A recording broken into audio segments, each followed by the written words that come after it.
തിരുവനന്തപുരത്ത് most advance fighter jets എന്ന് അവകാശപ്പെടുന്ന F-35 ഒരു സിവിലിയൻ എയർപോർട്ടിൽ വന്ന് ലാൻഡ് ചെയ്താണ് ഏറ്റവും വലിയ ചർച്ചാ വിഷയം. ഇത് എന്തുകൊണ്ടാണ്?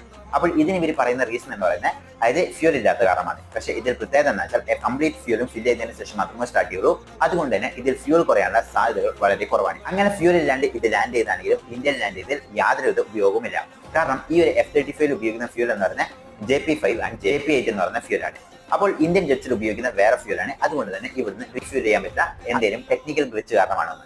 അപ്പോൾ ടെക്നിക്കൽ ഗ്ലിച്ച് കാരണം ഇന്ത്യയിൽ ഇറങ്ങി കഴിഞ്ഞാലും അത് പ്രശ്നമുണ്ട്. കാരണം ഒരു ഇനം നാറ്റോ സംഘടന ഇന്ത്യയിൽ വന്ന് ഇങ്ങനെ ഒരു ഫൈറ്റർ ജെറ്റ്സ് റിപ്പയർ ചെയ്യാൻ അവർ അംഗീകരിക്കില്ല. ഇന്ത്യൻ ഓഷ്യനിലെ മോശമായ കാലാവസ്ഥ കാരണമാണ്. അപ്പോൾ ഒരു സാധാരണ കാലാവസ്ഥയെ പോലും പ്രതിരോധിക്കാൻ പറ്റാത്ത ഒരു ഫൈറ്റർ ജെറ്റ്സ് ആണോ എന്നുള്ളൊരു ചോദ്യം ഉയരുന്നുണ്ട്. ഇനി അവസാനത്തെ ഒരു പോസിബിലിറ്റി എന്ന് പറയുന്നത് ഒരു അഡ്വാൻസ്ഡ് പോലെ അപ്പോൾ എന്തെങ്കിലും സാഹചര്യം വരികയാണെങ്കിൽ ഇന്ത്യയിൽ അവരുടെ ഫൈറ്റർ ജെറ്റ്സ് ഇറക്കാൻ കഴിയുമോ, റൺവേ എല്ലാം തന്നെ നാറ്റോ സംഘടനയുടെ അത്ര ക്വാളിറ്റി ഉള്ളതാണോ എന്ന് ടെസ്റ്റ് ചെയ്യാൻ വേണ്ടി മനഃപൂർവ്വം ഇറക്കിയതാണോ എന്നുള്ളൊരു സംശയവും പലർക്കും ഉണ്ട്.